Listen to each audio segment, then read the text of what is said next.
Sobat Dunia Donghua, kita berjumpa kembali. Tanpa berlama-lama mari kita lanjutkan ceritanya. Selamat mendengarkan dan selamat berimajinasi. Di Middle Earth, di Sekte Roh Kuno, kabut kelabu menyelimuti kota. Saat itu adalah bulan ketiga Ning Xiaoling di Sekte Roh Kuno. Ia menatap aura mayat hidup bagaikan naga yang melayang di udara, masih merasakan ketanyaan. Berbeda dengan Sekte Yujian Tian yang hanya berfokus pada ilmu pedang, Sekte Roh Kuno menawarkan teknik untuk mengendalikan roh, ilmu pedang, dan alkimia yang melibatkan dewa-dewa kuno, dengan total lebih dari 100 teknik berbeda. Ning Xiaoling memilih untuk tidak berfokus pada ilmu pedang yang familiar baginya, melainkan memilih jalan orang mati, sebuah jalan yang mengarah langsung ke akhirat. Makhluk hidup terus-menerus mati di antara langit dan bumi, dan Sekte Roh Kuno, yang bersemayam di reruntuhan akhirat, memonopoli sebagian besar energi spiritual akhirat. Sekitar selusin sekte kecil lainnya di Middle Earth yang mempraktikkan jalan ini harus membayar upeti setiap tahun untuk mendapatkan bagian yang nyaris tak terhingga. Ketika Ning Xiaoling pertama kali bergabung dengan sekte tersebut, ia dianugerahi sebuah cincin kuningan, cincin yang dibagikan oleh semua murid inti Sekte Roh Kuno. Di dalam setiap cincin terdapat sekeping otoritas. Meskipun keping otoritas seukuran kuku jari ini pada dasarnya tidak berfungsi, ia tetap bermanfaat untuk kultivasi dan berfungsi sebagai simbol status. Setibanya di sana, Ning Xiaoling merasakan energi spiritual yang luar biasa dari sekte besar tersebut. Di antara tebing-tebing batu sekte yang menjulang tinggi, sebuah air terjun biru kehijauan yang terkenal tampak menonjol, pemandangan yang memukau di tengah rona gelap sekte spiritual kuno. Air terjun itu tidak mengalirkan air, melainkan energi spiritual, terkonsentrasi hingga batasnya dan berubah menjadi cairan. Terkondensasi dari tebing-tebing tajam gunung, air terjun itu mengalir menuruni tebing, menciptakan suara gemuruh seperti air terjun sungguhan. Ini adalah pemandangan yang belum pernah disaksikan Ning Xiaoling sebelumnya di Nanzhou. Di dalam sekte ini, hierarkinya sangat ketat, jauh berbeda dengan Yujian Tianzong, di mana guru puncak dapat menghadiri kelas ketika ia memiliki waktu luang. Selain para praktisi yang mengajari mereka ilmu pedang dan sihir, ia jarang bertemu dengan orang yang berpangkat lebih tinggi. Guru-guru khusus ini dikenal sebagai master alam spiritual. Masing-masing dipilih dengan cermat, tingkatan mereka tidak dianggap tinggi, hanya mencapai puncak alam panjang umur. Misi mereka di dalam sekte adalah membimbing praktisi muda, membimbing setiap generasi baru menjalani hidup mereka. Nyonya Suoling, yang diperankan Ning Xiaoling, adalah seorang wanita jangkung. Sebelum Ning Xiaoling tiba, ia memiliki 9 kultivator muda di bawah komandonya. Hal ini telah lama membuat Nyonya Suoling tidak senang, karena ia percaya 9 adalah takdir, apapun di atas itu bersifat variabel dan tidak beruntung. Untungnya, Xiaoling sangat termotivasi. Setelah bergabung dengan sekte, ia berlatih dengan tekun, dan mengalami kemajuan pesat. Hanya dalam 2 bulan, ia berhasil memasuki mata air kuning untuk penempaan fisik, yang membuatnya terkenal di kalangan generasi muda. Setiap musim dingin, semua generasi muda mengikuti ujian besar. Mereka yang lulus maju ke tingkat kultivasi berikutnya, sementara mereka yang gagal tetap tinggal hingga penilaian tahun berikutnya. Ning Xiaoling tahu bahwa 2 atau 3 teman sekelasnya telah gagal dalam ujian selama 5 tahun berturut-turut, sementara batas waktu maksimum yang diizinkan untuk setiap kultivator adalah 7 tahun. Melihat rambut mereka yang menipis, ia merenungkan bahwa bahkan di dalam sekte sebesar itu, tidak semua orang jenius. Yah, hanya kakak laki-lakinya yang benar-benar jenius. Ia telah melihat banyak individu berbakat luar biasa di sini, tetapi dibandingkan dengan kakak laki-lakinya, mereka selalu tampak biasa saja.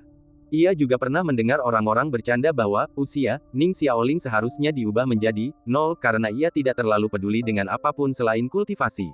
Namun, sebuah insiden yang terjadi pada bulan Oktober tidak hanya mengguncang wilayah Tenggara Middle Earth tetapi juga mengirimkan gelombang kecemasan kepada Ning Xiaoling, yang mengkhawatirkan negara Zhao ribuan mil jauhnya. Middle Earth terbagi di antara berbagai faksi, dengan lebih dari 1000 sekte terkemuka, besar dan kecil. Di antara mereka, hanya 8 sekte ilahi, 4 menara, dan paviliun 1 pedang yang benar-benar kuat. Sekte Roh Kuno adalah salah satu dari 8 sekte ilahi. Dan reputasinya sangat besar. Keempat menara itu berdiri tegak di sudut-sudutnya, seperti bidak catur di papan catur. Jika seluruh Middle Earth adalah kerajaan dewa, maka keempat menara ini akan menjadi pilar logika mitologis Middle Earth. Sejarah mereka begitu kuno, mustahil untuk dipahami. Paviliun pedang dulunya adalah sekte bobrok yang berada di ambang kehancuran. Namun 500 tahun yang lalu, setelah sebuah bencana, pemimpinnya yang paling legendaris mewarisi pedang pendiri sekte tersebut dan, bersamanya, mengunjungi 36 sekte pedang Middle Earth. Sejak saat itu, 9 orang suci pedang Middle Earth telah melepaskan gelar mereka, hanya menyisakan dia sebagai orang suci. Namanya sejak saat itu menyebar ke seluruh Tiongkok Tengah, tak tertandingi. Legenda mengatakan bahwa pedangnya begitu cepat hingga dapat menembus waktu. Namun di luar itu, ada tempat lain yang dikenal di seluruh dunia, kota Myriad Demons. Terletak di utara Sekte Roh Kuno, banyak kultivator berbakat telah memasuki kota sendirian, tak pernah keluar hidup-hidup. Alasannya adalah prasasti di gerbang kota Myriad Demons, semua orang adalah tamu, dan mereka yang membawa pedang akan mati. Namun, kali ini, peristiwa sensasional ini terjadi bukan di dalam 8 sekte, 4 menara, dan 1 paviliun, tetapi melintasi 81 kerajaan Middle Earth. Dari 81 negara Middle Earth, besar dan kecil, hanya 7 yang benar-benar hebat. Ketujuh ini masing-masing mendominasi wilayah mereka sendiri. Negara-negara kecil yang tersisa seharusnya kira-kira sama kuatnya, tetapi dalam beberapa tahun terakhir, sebuah negara telah bangkit dengan cepat di wilayah Tenggara, merambah daratan. Negara yang sedang berkembang ini disebut Kerajaan Guntur. Lahir di tanah pegunungan yang sunyi dan perairan yang keras, dikelilingi oleh danau Guntur yang luas, negara pegunungan kecil ini menawarkan perlindungan dari invasi musuh. Namun, pegunungan tandus dan tanah yang tidak subur di wilayah tersebut membuat vegetasi sulit tumbuh. Desas-desus menghindari Danau Guntur, dan orang-orang kerajaan Guntur dikorbankan untuk dewa-dewa kuno. Beberapa tahun yang lalu, kerajaan Guntur melahirkan seorang kaisar wanita. Permaisuri muda ini memiliki bakat luar biasa. Sebelum berusia 20 tahun, ia telah memasuki wilayah Istana Ungu dan, bersama rakyatnya, mengukir jalan untuk bertahan hidup di tengah kerasnya pegunungan dan perairan.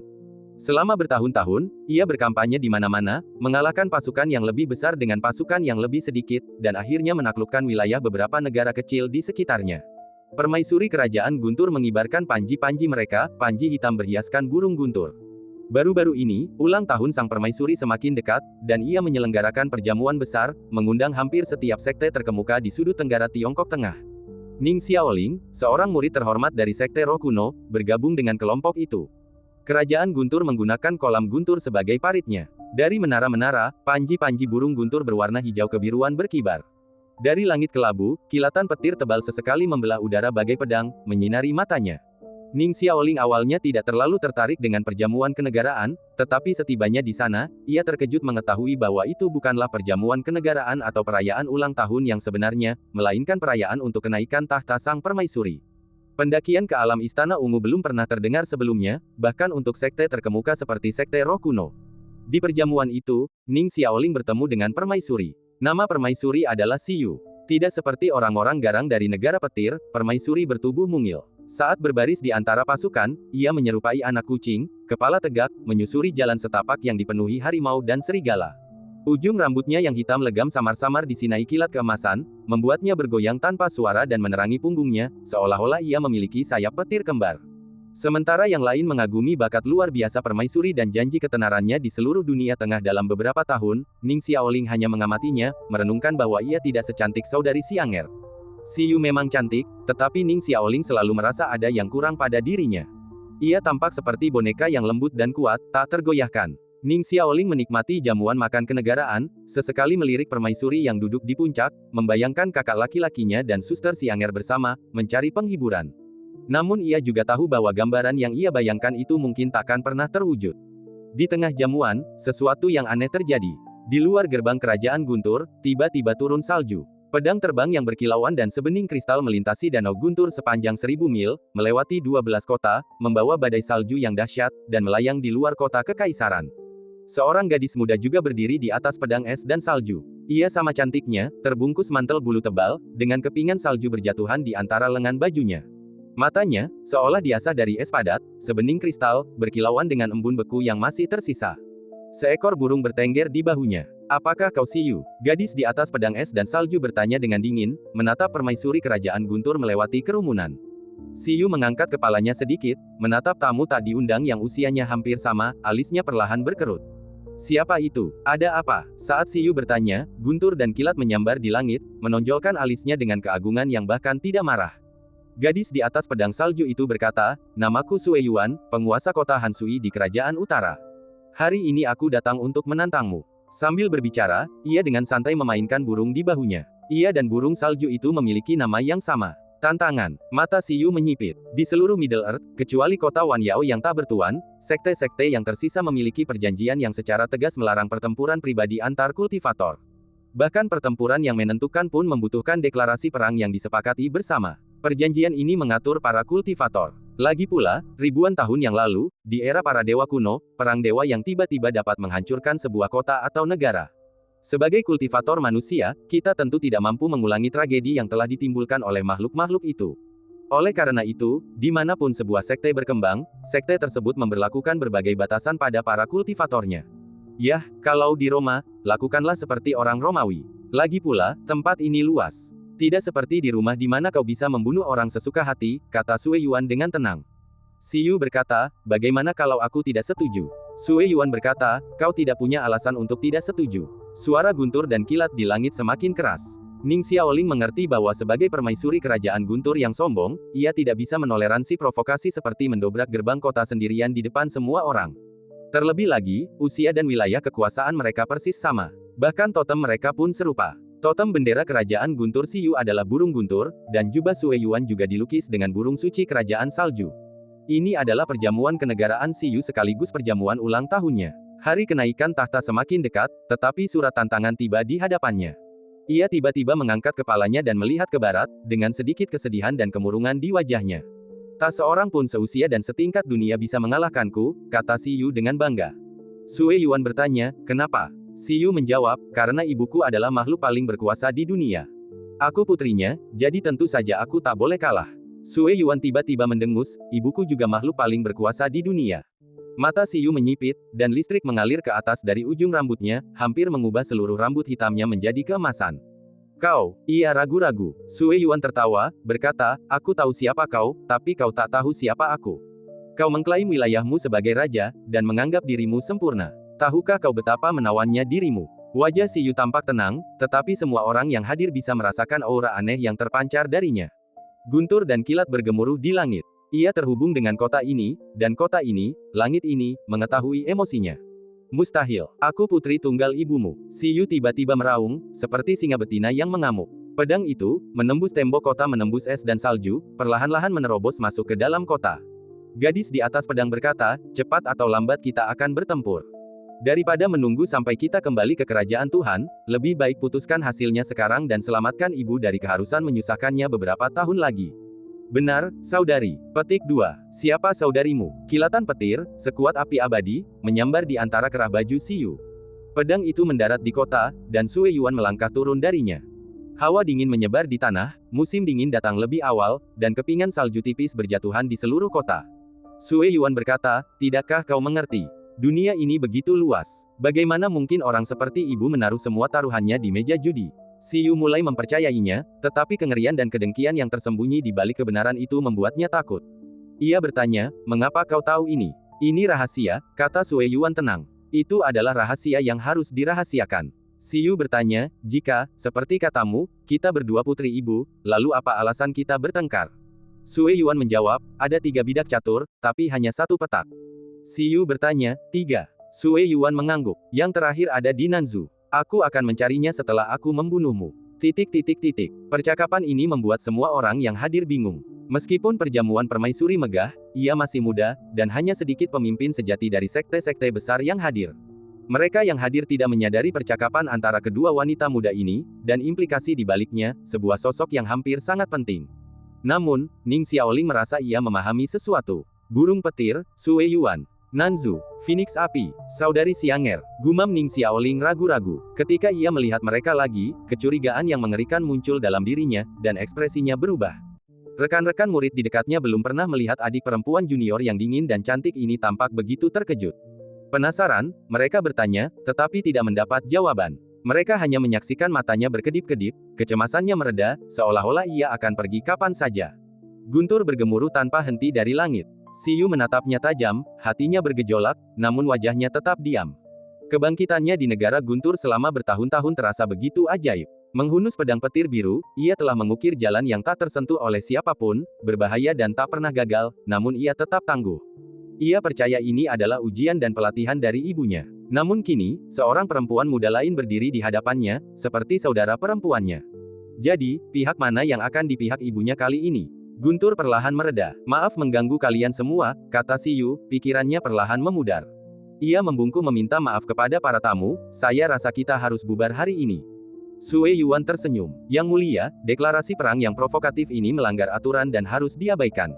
Surat dari negara kekaisaran, seseorang berdiri untuk mencegahnya. Xiu mengangkat tangannya dan berkata, tidak perlu. Ini bukan deklarasi perang, ini masalah keluarga. Berani sekali, saudariku. Sue Yuan tertawa. Senyumnya menawan namun pucat. Di mana medan perangnya? Tanya Si Yu. Sue Yuan berkata, silakan pilih. Si Yu mengangkat alisnya sedikit. Sebagai penguasa kerajaan Guntur, ia memiliki keunggulan medan. Jika ia memilih, ia akan dirugikan dalam hal momentum.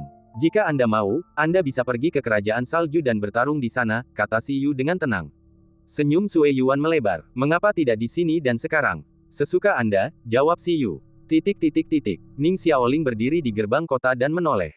Kota kekaisaran setengah tertutup guntur dan setengah tertutup salju. Pemandangan luar biasa ini gagal menarik perhatiannya. Ia hanya memperhatikan sosok-sosok lawan dari jauh, bibirnya mengerucut. Xiaoling, ada apa? Tuan Suoling memperhatikan perilakunya yang tidak biasa. Ning Xiaoling menggelengkan kepalanya pelan. Tidak apa-apa, kata Tuan Suoling, ayo pergi. Perjamuan kenegaraan ini berakhir dengan buruk. Terlepas dari menang atau kalah, gadis negeri salju itu telah menyinggung banyak orang. Ning Xiaoling masih sedikit linglung. Ia mengangkat kepalanya dan bertanya, ngomong-ngomong, Tuan, di mana kantor pos terdekat ke negeri Guntur untuk mengirim surat? Tuan Suoling bertanya, Anda ingin menulis surat? Ya, ke sekte Anda. Ya, tidak perlu. Sedangkan untuk sekte pedang Tianyu, lebih baik mengakhirinya lebih cepat daripada nanti. Para murid yang datang sebelum Anda juga akan berakar di dunia tengah. Nanzu terlalu terpencil, dan tidak kondusif untuk kultivasi atau Dao Agung. Setelah tiba di dunia tengah, tidak ada yang ingin pergi. Dao Agung, Ning Xiaoling menggelengkan kepalanya kuat-kuat. Tidak, ada sesuatu yang sangat penting untuk kukatakan pada tuanku. Tuan Suoling teringat ekspresi aneh gadis itu dan bertanya, apakah ini ada hubungannya dengan gadis negeri salju itu? Ya, Ning Xiaoling mengangguk penuh semangat. Baiklah. Kalau begitu, aku akan meminta murid-murid lain kembali ke sekte bersama Paman Liu, dan aku akan menemanimu ke pos, Tuan Suoling setuju. Terima kasih, Tuan, Ning Xiaoling berterima kasih padanya. Tak lama kemudian, Guntur kembali bergemuruh di kota kekaisaran di belakangnya, bagaikan ombak yang dahsyat, dan seluruh negeri Guntur tampak gemetar. Ini adalah duel yang hampir mencapai puncak Istana Ungu, tetapi sayangnya, tidak ada saksi. Kultivasi puncak Istana Ungu sangat langka, bahkan bagi para kultivator di dunia tengah. Setiap kultivator yang mencapai tingkat ini memegang posisi penting dalam sekte mereka masing-masing. Inilah sebabnya sekte-sekte besar bersedia memberikan bantuan kepada wanita muda ini. Mereka yang telah benar-benar memasuki jalan kelima juga merasakan gejolak di langit dan bumi dan mengalihkan perhatian mereka ke tempat kejadian. Namun, mereka mendapati bahwa suatu kekuatan misterius seolah mengaburkan detail pertempuran, bahkan mencegah 5 jalan, yang dikenal karena kemahatauannya, untuk melihat gambaran utuhnya. Mereka hanya bisa merasakan gambaran kacau pedang guntur yang membelah langit dan bumi, dan bila es yang mencambuk salju ke angin. Di atas kota kekaisaran negara Guntur, terasa seolah-olah 2 burung dewa sedang mengaum dan menyemburkan pecahan petir bagaikan badai, mengoyak dunia yang kacau dan menciptakan kekacauan yang lebih besar. Jika ini bukan Middle Earth, pertempuran yang menentukan ini pasti akan tercatat dalam sejarah negara. Namun, penduduk Middle Earth belum mengetahui perebutan kekuasaan tersembunyi dalam pertempuran ini. Pertempuran yang menentukan berakhir 1 jam kemudian.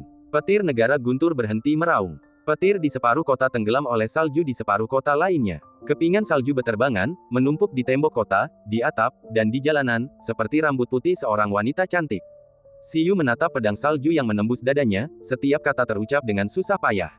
Setelah kau membunuhku, maukah kau membunuhnya? Tanya Si Yu. Sue Yuan berkata dengan tenang, kau tidak akan mati. Kau akan dibangkitkan di kerajaan Tuhan. Tapi karena kau kalah dariku, kau tentu tidak akan dihargai oleh ibumu. Kenapa? Si Yu bingung. Sue Yuan tersenyum dan berkata, tidakkah kau tahu kenapa kau kalah, atau kenapa aku datang untuk membunuhmu? Si Yu menatapnya dengan bingung, bibirnya bergetar karena dingin. Es dan salju menyelimuti tubuhnya, selimut putih.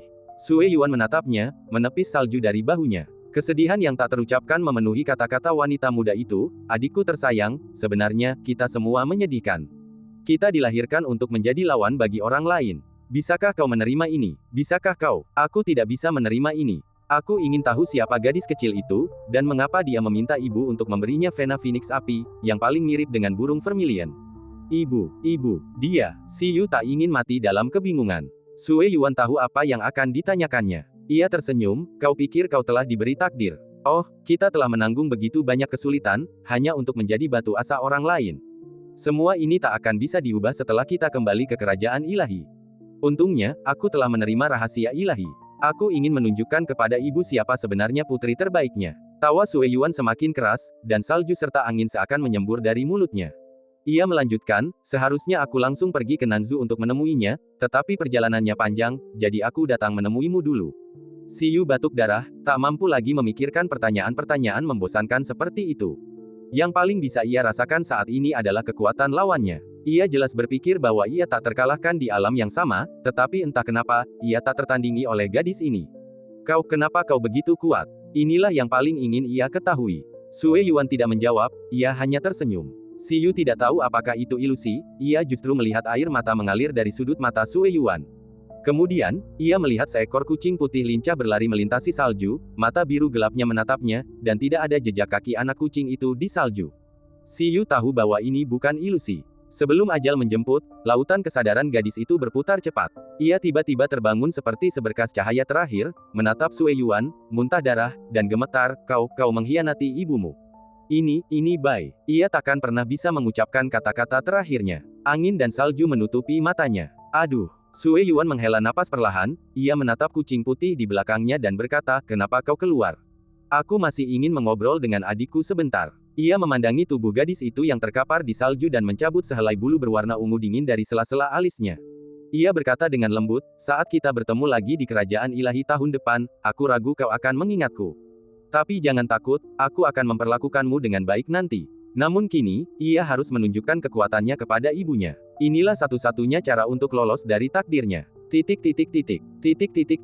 Surat Ning Xiaoling tak pernah terkirim. Badai salju menyapu dataran. Sue Yuan mendarat di pedangnya, sebuah surat terselip di antara jari-jarinya. Ia membuka lipatannya dan membaca, tintanya masih belum kering. Ia menatap gadis bergaun tau putih itu dan tersenyum, aku merasakan kehadiran yang familiar di kota ini sebelumnya, tapi aku tak pernah membayangkan kau benar-benar berhubungan dengannya. Ning Xiaoling berdiri di tengah badai salju yang tiba-tiba, seolah menghadapi musuh yang tangguh. Tuan Suoling berdiri di hadapannya. Sue Yuan menatap wanita jangkung itu dan menggelengkan kepalanya. Berkata, jangan khawatir, aku tidak membunuh siapapun, aku hanya ingin bertanya beberapa hal. Tuan Suoling berkata dengan dingin, kami dari Sekte Roh Kuno. Tanpa gentar, Sue Yuan menjawab, aku tidak peduli dari mana asalmu. Dalang di baliknya bukanlah tandingan Sekte Fana manapun. Baik Ning Xiaoling maupun Tuan Suoling belum mencapai Istana Ungu, mereka bukan tandingan wanita muda ini. Angin dan salju membentuk sebuah wilayah. Di dalam wilayah ini, kepingan salju dibongkar dengan cermat, meregang dan menyatu, berubah menjadi jarum-jarum halus satu demi satu. Sue Yuan duduk di atas pedangnya, berayun seperti ayunan. Aku akan menanyakan beberapa pertanyaan. Jawablah dengan jujur. Jika tidak, aku akan menusukkan jarum ke tubuhmu setiap kali kau bertanya. Sue Yuan berbicara perlahan, menatap jari-jari rampingnya. Ning Xiaoling telah menghunus pedangnya, tetapi ilmu pedangnya bukanlah tandingan penjara angin dan salju ini. Jarum-jarum kepingan salju semakin erat menempel. Tuan Suoling juga terjebak. Ia mencoba memberi isyarat minta tolong, tetapi anggota tubuhnya membeku kaku. Pertanyaan pertama, siapa nama wanita itu? Sue Yuan bertanya. Ning Xiaoling tidak berpura-pura bodoh, ia tahu ia bertanya tentang Zhao Xianger. Jika orang lain, ia pasti bisa bicara ketika waktunya tepat, tetapi Suster Xianger berbeda. Ia tahu ada makna tersembunyi di balik namanya, setiap hal kecil yang diketahui wanita jahat ini akan mengurangi peluang keberhasilannya. Ia mengerucutkan bibir, terdiam. Sue Yuan bertanya lagi. Ning Xiaoling tidak menjawab. Sebuah jarum suntik tertusuk. Tangisan memilukan keluar dari tenggorokan Ning Xiaoling, dan ia pun terkulai, memegangi lututnya dan berlutut. Rasa sakit itu bukan fisik, melainkan rasa sakit yang menusuk jiwanya dan merobek hatinya. Pertanyaan kedua, di alam mana kau saat bertemu dengannya? Dilihat dari isi surat ini. Kau memanggilnya saudari. Ceritakan kisahnya, tanya Sue Yuan. Ning Xiaoling mencengkeram lututnya, suaranya gemetar namun tegas, aku tidak akan menceritakannya. Petik 2. Kakak seniorku, Suster Xianger, dan guru selalu menjagaku. Sekarang giliranku. Klik. Jarum salju lain menusuknya. Ning Xiaoling berlutut di tanah, ekspresinya berubah kesakitan. Tubuh mungilnya bergetar seperti sayap capung yang mengepak. Rasa dingin yang menyelimuti tubuhnya gagal meredakan rasa sakitnya, malah memperparahnya. Ia merasa seolah seekor burung berparuh tajam sedang mematuk lututnya, menusuk daging dan tulangnya, menusuk sumsumnya. Pertanyaan ketiga, tanya Sue Yuan. Di tengah badai salju, jeritan gadis itu bergema, menembus daging dan tulangnya. Pertanyaan ketujuh, Sue Yuan meliriknya dan melihat gadis itu telah jatuh ke tanah, tubuhnya berkedut. Namun ia tetap diam. Sayangnya, kita bukan saudara, tapi kita lebih dekat dari yang sebenarnya, Sue Yuan terkekeh sinis.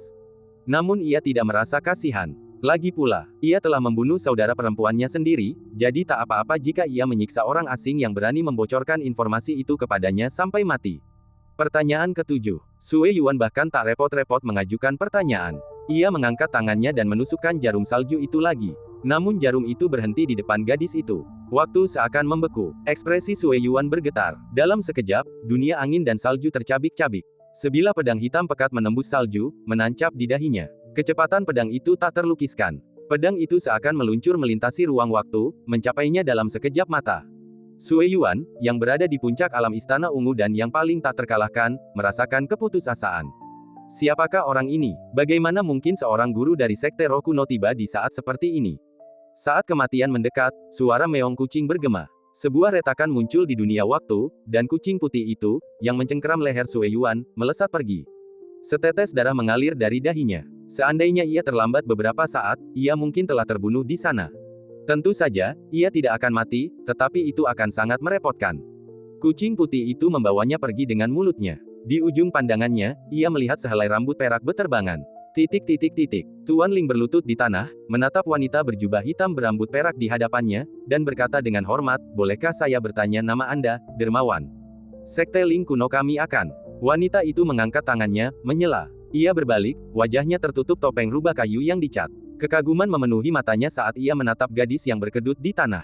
Wanita itu berkata dengan tenang, "Saya hanya lewat dan tidak tahan melihat intimidasi seperti itu." Ia tidak berbohong. Ia mengulurkan tangan dan mengangkat dagu gadis itu. Ia mendapati wajah cantik gadis itu menyenangkan mata, dan ia meletakkan jari di antara alisnya. Kekuatan waktu melekat padanya. Ning Xiaoling merasa seolah-olah ada tangan yang membelainya dengan lembut. Rasa sakit yang menusuk itu dengan cepat mereda, dan es di tulangnya perlahan mencair. Namun ia masih tak bisa mengerahkan sedikit pun kekuatan. Terima kasih, Senior Dermawan," katanya lembut, berusaha keras untuk bergerak. Wanita itu mengamatinya sejenak, merasakan aura aneh di sekitarnya. Ia bertanya dengan santai, "Siapa namamu?" Ning Xiaoling menenangkan diri dan menjawab, "Junior." Junior Ning Xiaoling, usianya ribuan dan ribuan generasi. Wanita itu tidak tertarik dengan kata usia. Ning Xiaoling tidak bisa melihat ekspresinya, tetapi jika ia bisa, ia pasti menyadari ada yang aneh pada ekspresi dermawannya. Ia berjuang untuk berdiri, ingin bersujud dan berterima kasih kepada dermawannya. Namun, dermawan itu sudah berdiri dan pergi.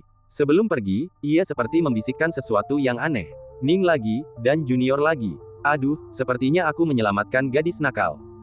Gadis nakal, ada apa denganku?" Ning Xiaoling mencoba membela diri dengan tatapan polos, tetapi sosok berjubah hitam dan berambut perak itu segera menghilang dari pandangan.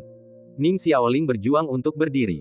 Salju masih menumpuk di sekelilingnya, hawa dingin menggigit. Ia terbatuk beberapa kali, meregangkan badan, dan mendapati luka yang menusuk tulangnya telah sembuh. Ia tak kuasa menahan rasa sakit sebelumnya, dan lengannya gemetar. "Tuan," Ning Xiaoling memegangi dadanya, terbatuk beberapa kali sambil melihat ke arah hilangnya dermawannya. Ekspresi Tuan Suoling tampak linglung, dan baru tersadar ketika Ning Xiaoling memanggil. Siapa orang itu sebelumnya? Ning Xiaoling teringat dermawannya, berjubah hitam dan berambut perak, suaranya yang halus dan tutur katanya yang jenaka. Kedatangan dan kepergiannya yang bagaikan awan terasa agak tak nyata. Sosoknya membuat iri semua wanita. Sayang sekali ia terluka parah sehingga tak bisa berterima kasih dengan semestinya. Ia bertanya-tanya apakah ia akan pernah bertemu dermawannya lagi. Tentu saja, dia musuh Sekte Roh Kuno. Aku akan melaporkan ini kepada para petinggi saat aku kembali. Dia tidak bisa kabur. Bahkan jika dia kabur ke pelosok provinsi selatan, kami akan memburu dan membunuhnya. Tuan Suoling perlahan bangkit dari tanah. Ning Xiaoling tertegun dan bingung. "Tuan, apa yang Anda bicarakan?" Tuan Suoling juga sama bingungnya. "Yang bernama Sue Yuan." Ning Xiaoling menjawab, "Saya bertanya tentang dermawan Anda." "Dermawan." Tuan Suoling menutupi kepalanya, samar-samar mengingat namanya, tetapi tidak dapat mengingat deskripsi spesifiknya. Ning Xiaoling mengamati ekspresinya, tahu bahwa dermawan itu pasti seorang guru misterius yang tidak ingin mengungkapkan identitasnya. Ia segera menutup mulutnya, mengarang beberapa kata basa-basi, dan mengikuti Tuan Suoling kembali ke klan. "Ngomong-ngomong, apakah Anda masih mengirimkan surat Anda?" tanya Tuan Suoling. Ning Xiaoling menggelengkan kepalanya sedikit. "Butuh setidaknya 2 bulan untuk mengirim surat dari sini ke negara bagian Zhao, pasti sudah terlambat." "Tidak perlu." Ning Xiaoling berdoa dalam hati untuk Suster Xianger. Di kejauhan, seorang wanita bertopeng rubah merah putih, berjubah hitam, dan berambut perak mengalihkan pandangannya ke arah itu, menatap sejenak. Sesekali kilatan petir menyoroti sosoknya yang ramping dan berlekuk. "Tak ada kebetulan seperti itu di dunia," bisik wanita itu. "Aku mungkin terlalu memikirkannya." Setelah itu, ia berbalik dan pergi. Ia tak tertarik pada gadis bernama Sue Yuan, tapi kucing putih yang bersamanya sebelumnya. Seseorang tanpa pengetahuan batin mungkin akan salah mengiranya sebagai binatang iblis yang kuat. Tapi ia berbeda. Setelah melayani sebagai pendeta wanita selama bertahun-tahun, ia dapat dengan tajam mendeteksi aura ilahi yang sulit dipahami itu.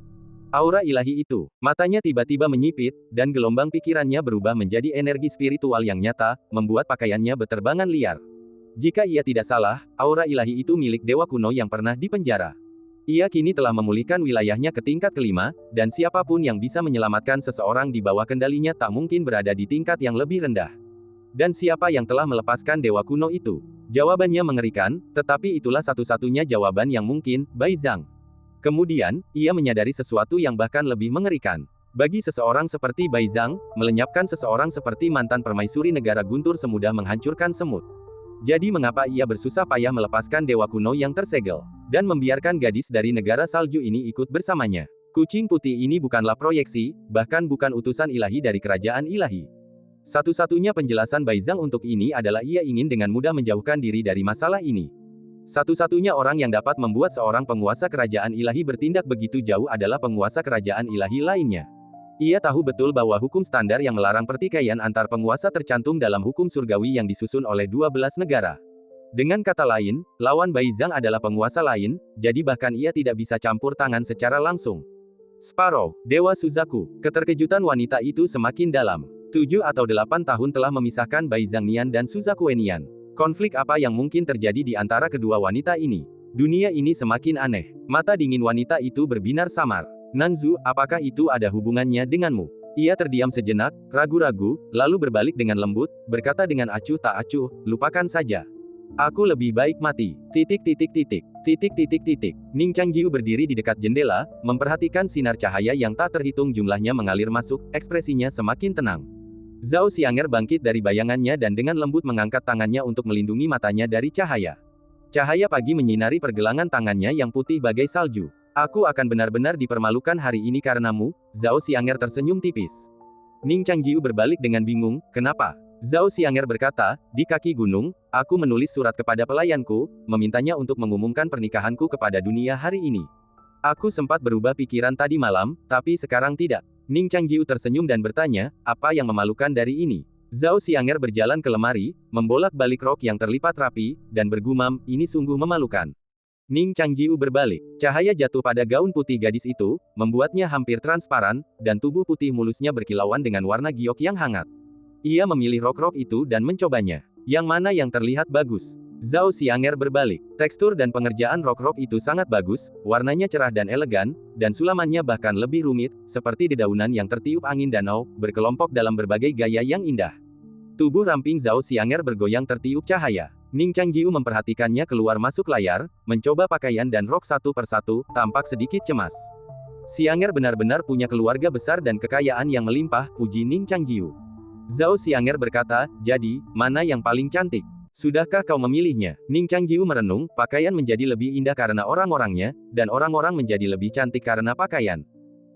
Berhenti bicara omong kosong. Zhao Xianger menyela dengan tegas, pilih satu. Ning Changjiu ragu-ragu cukup lama di antara pakaian-pakaian yang berkilau dan tak bisa dibedakan ini, lalu berkata, sebenarnya, tak ada yang seindah gaun pengantin di kota Yunsang.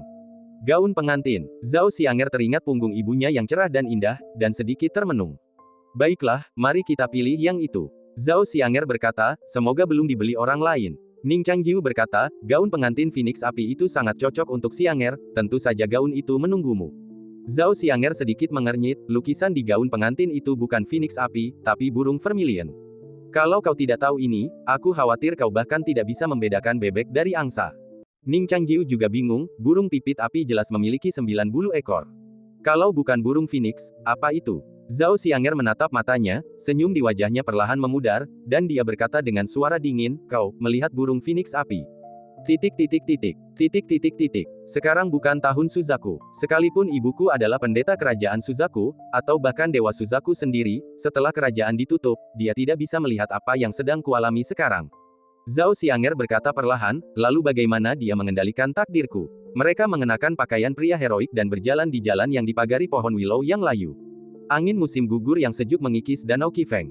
Ning Changjiu berkata, aku juga sudah memikirkan ini. Kita dulu pencuri dan pahlawan. Apa yang akan terjadi jika kita terus melanjutkan? Zhao Xianger mengangguk pelan. Hantu berwajah 100 bilang dia menungguku untuk membunuhnya. Tapi bagaimana kalau aku tidak pergi? Ning Changjiu terdiam sejenak, lalu menyuarakan pikirannya. Jika kau tidak pergi, mungkin hantu berwajah 100 akan selalu menjadi hantu berwajah 100. Bagaimana jika aku pergi? Lalu, pada saat kematiannya, dia akan menjadi Tuan Guangqi. Zhao Xianger menatap dedaunan yang berguguran, pikirannya melayang. Ia berpikir sejenak, lalu berkata, dengan kata lain, jika aku tidak pergi, dia mungkin tidak akan pernah menganggap dirinya Tuan Guangqi. Pada malam yang mengerikan itu, dia adalah hantu. Hantu berwajah 100 adalah hantu, dan Guangqi juga hantu. Jadi dia bisa saja salah satu dari mereka, atau mungkin dia sendiri tidak tahu siapa dirinya sebenarnya. Zhao Xianger tidak dapat mengungkapkannya dengan jelas. Namun, ia merasa seperti sedang menatap sehelai daun di bawah sinar matahari, samar-samar melihat urat-uratnya yang rumit dan terjalin, tetapi pepohonan terlalu tinggi untuk dijangkaunya. Ning Changjiu memandangi danau yang luas dan berkabut itu dan berkata, mungkin benar. Siapa dia tidak bergantung padanya, melainkan padamu. Sama seperti harta karun di kuil Guangpo sebelumnya, jika kau tidak pergi ke sana, mungkin patung itu hanyalah harta karun biasa. Kau seperti segel. Kemanapun kau pergi, kau akan meninggalkan jejak. Jejak itu seolah menunjukkan takdir. Zhao Xianger berkata, tapi aku tidak bisa menghapus segelku sendiri. Ning Changjiu berkata, ya, seluruh negara Zhao seperti pohon yang ia tanam. Pohon itu memiliki batang utama yang menjulang ke langit, dan cabang-cabang yang rumit yang tak terhitung jumlahnya. Kau adalah burung skylark yang bertengger di pohon, terbungkus cabang-cabang yang kusut. Setiap daun yang kau lihat begitu mirip hingga kau mulai meragukan realitas dunia ini. Tapi tak ada jalan lain, hanya pohon inilah yang bisa kau andalkan. Lagi pula, burung skylark itu akhirnya akan kembali ke Yunli. Zhao Xianger mendengarkan kata-katanya, teringat wilayah negara bagian Zhao. Ia tertawa terbahak-bahak, ya, pohon yang luar biasa indahnya dengan cabang dan daun yang rimbun. Daun-daun itu, masing-masing melakukan tugasnya sendiri, berdiri diam di sana, menunggu untuk memberitahumu bahwa ini adalah sangkar yang tak bisa kau hindari, dan semuanya sudah terukir tanda takdir. Ning Changjiu berkata, kita sepakat untuk tidak memikirkan ini lagi. Ya, burung skylark kecil seharusnya tidak hanya kembali ke Yunli, tetapi juga mengunjungi kota Yunsang. Kota Yunsang dipenuhi bunga. Karena Ning Changjiu dan Zhao Xianger sama-sama mengenakan pakaian pria, mereka tampak seperti sepasang saudara yang tampan, dan sesekali gestur mesra mereka menarik perhatian orang-orang di sekitar mereka. Saudara Ning, apakah kau sudah lama berada di negara bagian Zhao? Bagaimana pendapatmu? Tanya Zhao Xianger santai, setelah membeli sebuah kipas lipat bertulis. Ning Changjiu membungkuk dan tersenyum, berkata, aku dan saudara Zhao jarang sekali bersama, dan sungguh melegakan bisa bepergian sejauh ini. Zhao Xianger bertanya, hanya itu? Ning Changjiu melanjutkan, aku menyesal saudara Zhao begitu cantik, tapi bukan seorang wanita. Kalau tidak, aku pasti berani melamarnya. Zhao Xianger merasa sedikit kesal. Sejak pertemuan pertama mereka di kota kekaisaran, dia tidak pernah mengatakan hal yang menyenangkan padanya. Di toko di kota Yunsang, mereka sekali lagi melihat gaun pengantin merah menyala, yang dikenal sebagai harta karun toko. Burung vermilion yang cantik. Zhao Xianger mengagumi bayangan burung itu, yang menyala seperti api surgawi di gaun pengantin. Ning Changjiu, sambil memandangi burung phoenix 7 warna yang disulam di kain merah tua itu, berkata, bahkan di dunia yang sama, kita mungkin melihat hal yang sama secara berbeda. Zhao Xianger menjawab, begitulah adanya. Orang biasa dan kultivator dan makhluk abadi dan dewa kuno, mereka semua melihat dunia yang sama sekali berbeda. Kultivator dapat merasakan dan memanipulasi energi spiritual, makhluk abadi dapat menyentuh hukum alam yang halus, dan di mata dewa kuno, dunia dibangun dari akumulasi dan turbulensi elemen yang tak terhitung jumlahnya. Ning Changjiu bertanya, lalu, setelah kau mengenakan gaun ini, apakah kau masih akan melihatku sama seperti kau melihat dirimu sendiri? Zhao Xianger mencibir, bagimu, apapun yang kau kenakan tidak masalah, kan? Ning Changjiu terdiam. Setelah membeli gaun pengantin, Zhao Xianger melihatnya berulang kali, dan gaun itu selalu tampak kurang indah dari sebelumnya. Ning Changjiu menghiburnya, kau pikir gaun itu jelek hanya karena kau belum memakainya. Zhao Xianger menggerutu, begitukah caramu berbohong kepada Lu Jiajia? Ning Changjiu melirik ke arah timur dan berkata, Bai Cheng sepertinya tidak jauh dari sini. Zhao Xianger mengangkat alisnya. Ning Changjiu dengan tenang berkata, aku ingin temui dia. Zhao Xianger menjawab, kau ingin mati.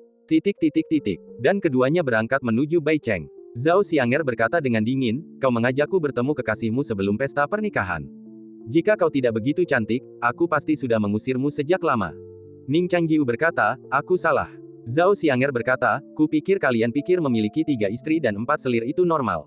Ning Changjiu berkata, tentu saja itu salah, tapi kita hanya punya 1 kehidupan. Jika kau tidak mau menyerah, mengapa kau harus membuat pilihan? Logika yang sesat. Zhao Xianger tidak tahu bagaimana membantahnya. Ia berpikir sejenak dan berkata dengan tenang, tentu saja, jika kau hanya melihat dia dan bukan aku setelah kau keluar dari jurang, atau hanya melihatku dan bukan dia, aku akan sangat kecewa. Ning Changjiu tersenyum, aku tidak menyangka Xianger begitu lembut. Tidak, kita hanya akan bersama selama 1 atau 2 hari. Dia akan bersamamu untuk waktu yang lama, jadi.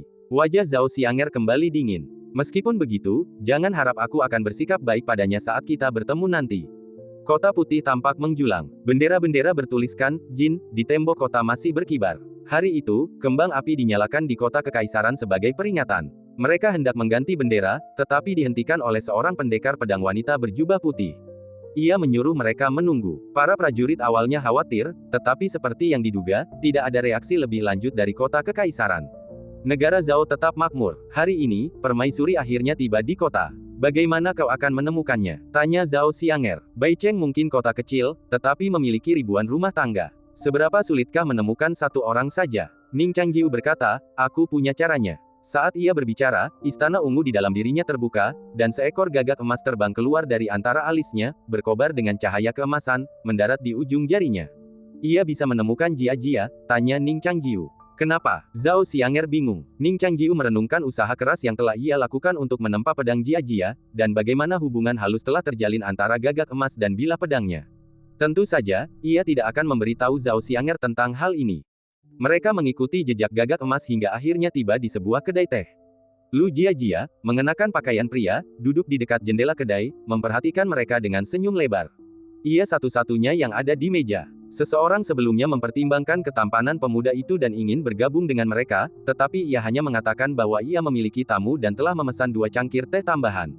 Cerita sudah setengah jalan, tehnya mulai mendingin, dan tamu yang ditunggu-tunggu akhirnya tiba.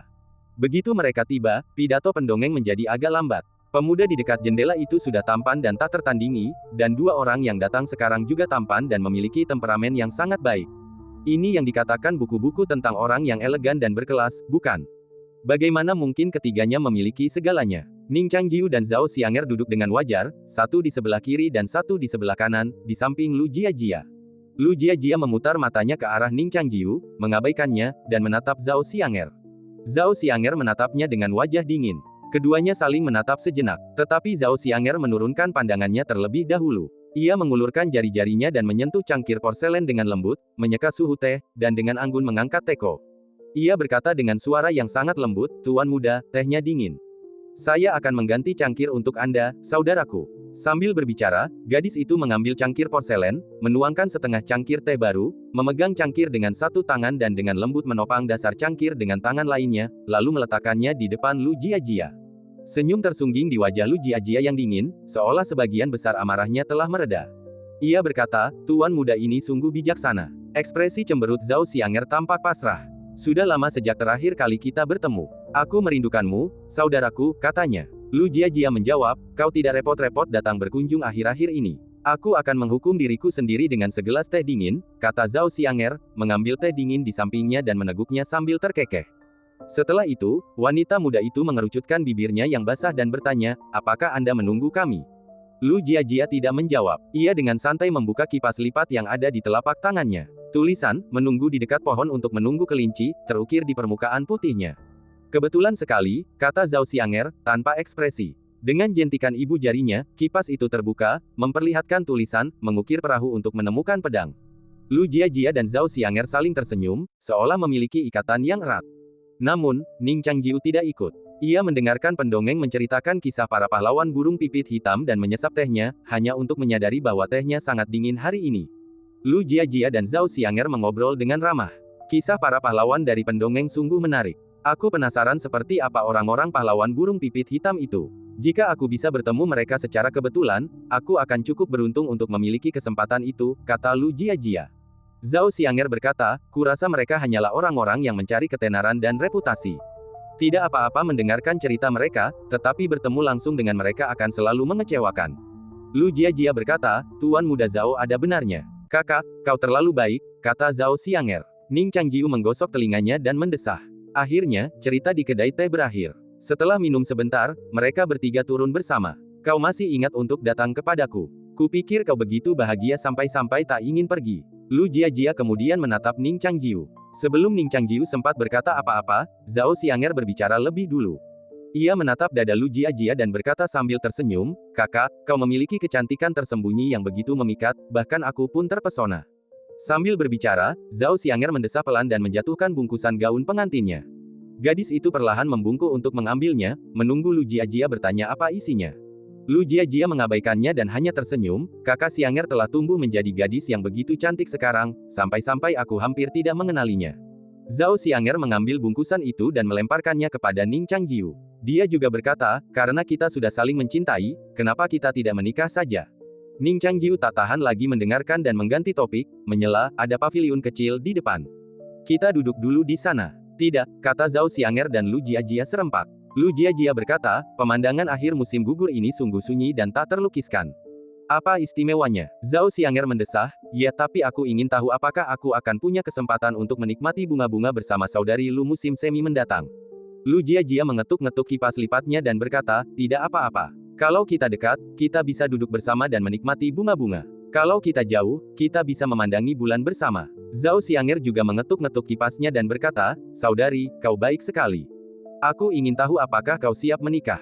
Itu saja. Ning Changjiu menyambar kipas mereka, menepuk kepala kedua wanita cantik itu dengan lembut, dan berkata, "Tidak mudah bagi kita untuk bertemu hari ini. Lebih baik kita kesampingkan dulu dendam kita dan bicarakan nanti." Lu Jiajia jelas tidak senang dengan pembawa damai ini. Ia berkata dengan acuh tak acuh, "Guru, Anda dikelilingi wanita, sungguh mengesankan." Setelah mengatakan ini, ia menutup bibirnya dengan lembut, menyadari ada yang tidak beres. Zhao Xianger mengangkat alisnya sedikit. "Guru." Lu Jiajia dan Ning Changjiu bertukar pandang. Zhao Xianger tertawa marah dan berkata, "Oke, jadi kalian masih mempermainkanku di belakangku." "Cek-cek," guru menyebut dirinya murid. "Aku tidak pernah menyangka kakak Lu punya kebiasaan seperti itu. Mulai sekarang, kenapa kau tidak memanggilku kakak saja?" Momentum Lu Jiajia langsung menurun sedikit. Tanpa sadar ia mengulurkan tangan dan menyentuh daun telinganya yang panas, merasa sedikit nakal. Dia tidak berani menatap Zhao Xianger, tetapi hanya berpura-pura tenang dan berkata, "Ada hutan persik di depan. Ayo kita masuk dan jalan-jalan." Ning Changjiu memandangi pepohonan gundul di seberang paviliun dan bertanya dengan rasa ingin tahu, "Bagaimana kau tahu itu hutan persik?" "Jangan bicara omong kosong," kata Lu Jiajia dengan nada kesal. Mereka bertiga berjalan-jalan di hutan, mengobrol dengan lembut. "Ada banyak prasasti batu di hutan. Sebenarnya, aku tidak keberatan," kata Zhao Xianger tiba-tiba. "Aku juga," kata Lu Jiajia. "Kakak, datanglah ke pesta pernikahan hari ini," kata Zhao Xianger. Lu Jiajia bertanya sambil tersenyum, "Apa yang kulakukan di sini?" "Menikah denganmu." Zhao Xianger merenung sejenak, lalu berkata dengan malu-malu, "Baiklah. Kakak bisa bersembunyi di kamar pengantin kita." Ning Changjiu tertawa marah, "Bagaimana kau bisa berkata begitu?" Zhao Xianger menjawab dengan tenang, "Kurasa wajahmu penuh harap." Mereka mengobrol sambil berjalan, sesekali berdebat. Kebun persik hampir berakhir. Ning Changjiu tiba-tiba berhenti dan menggenggam tangan mereka. Lu Jiajia dan Zhao Xianger bertukar pandang. Mereka menggigit bibir dan dengan malu-malu mengalihkan pandangan, ingin menarik tangan mereka, tetapi tak berhasil.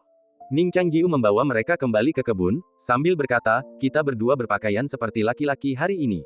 Bagaimana kalau kita menjadi saudara angkat di kebun?" "Bagaimana kau bisa berkata begitu?" Zhao Xianger langsung keberatan. Saudara angkat dengan tunangannya dan saingannya. Lu Jiajia setuju, sambil berkata, "Kurasa itu ide yang bagus." Dengan dua pihak yang setuju dan satu pihak yang tidak setuju, Zhao Xianger terpaksa berlutut bersama mereka, mengucapkan sumpah, dan membungkuk dengan anggun ke arah kebun persik. Titik titik titik. Titik titik titik. Lu Jiajia menemani mereka ke kota kekaisaran. Berbeda sekali dengan upacara peringatan kenegaraan yang diadakan beberapa hari sebelumnya, kota kekaisaran kini bergemuruh dengan cahaya dan suasana yang semarak. Awalnya, pernikahan permaisuri dianggap sekadar rumor, tetapi kaisar, yang sudah lama tidak menghadiri istana, secara pribadi mengeluarkan dekret. Bangsa itu tercengang. Kemudian, seluruh istana dihias dengan meriah. Dalam sekejap, rasanya seperti malam bersalju, seperti daun maple, seluruh kota menyala dengan warna merah tua. Ketiganya kembali ke kota kekaisaran. Mereka menghabiskan sisa malam di kamar Zhao Xianger, tidak melakukan apapun selain bermain catur dan mendengarkan cahaya lilin, tidak menyadari berlalunya waktu. Bagaimanapun, Zhao Xianger dan Ning Changjiu adalah pasangan yang sah. Dulu, ia pasti akan merasa kesal, tetapi sekarang karena perpisahan mereka sudah di ambang pintu, ia membiarkannya begitu saja. Bagaimanapun, ia memang punya perasaan khusus pada Lu Jiajia. Mereka mengobrol dan tertawa sepanjang malam. Keesokan harinya, seluruh negeri Zhao merayakannya. Meskipun kultivasinya tinggi, Zhao Xianger masih seorang gadis muda di bawah 20 tahun. Ia gembira sekaligus cemas akan pesta pernikahannya. Ketika dayang istana menunjukkan seluruh proses pesta pernikahan, alisnya hampir bertaut. Pernikahannya dibicarakan di depan umum sudah cukup memalukan, tetapi sekarang ia harus melalui proses yang begitu panjang di hadapan begitu banyak pejabat. Bahkan dengan kerudung merah untuk menyembunyikan wajahnya yang memerah, ia tak sanggup menanggung rasa malu. Maka, dengan satu jentikan kuas merahnya, ia memberanikan diri untuk meninjau kembali tugu peringatan dan hanya menggunting bagian awal dan akhir dari seluruh pesta pernikahan, menghapus semua detail sepele seperti ritual lompat api. Apakah Anda malu, Saudari Xianger? Tanya Lu Jiajia sambil tersenyum, sambil mengangkat menu pesta pernikahan. Zhao Xianger tetap tenang, berkata, kita hanya punya waktu kurang dari 12 jam lagi. Waktu kita bersama begitu singkat, mengapa menyia-nyiakannya untuk urusan birokrasi? Ning Changjiu tersenyum lembut mendengar kata-katanya. Ia menatap langit di luar, dan entah kenapa, ia selalu merasakan perasaan tertekan yang sama seperti ketika rubah tua itu datang. Lu Jiajia memperhatikan ekspresinya dan bertanya, "Hah, apakah kamu tidak bahagia di hari pernikahanmu?" Ning Changjiu tersenyum dan menggelengkan kepalanya, "Tentu saja tidak, suatu kehormatan besar bagiku bertemu denganmu." Ning Changjiu berdiri dan mengulurkan tangannya kepada Zhao Xianger. Zhao Xianger ragu sejenak, lalu mengulurkan tangannya dengan sedikit kaku dan meletakkannya di tangan Zhao Xianger. Lu Jiajia memperhatikan dari samping, ekspresinya sedikit kesal, tetapi tidak cemburu atau kesal. Hari ini, pernikahan akan dilangsungkan sesuai jadwal. Pada saat yang sama, di Nanzhou, layang-layang salju membelah langit, dan badai salju yang dahsyat akan datang. Dan cerita pun berakhir, nantikan cerita selanjutnya. Terima kasih telah mendengarkan.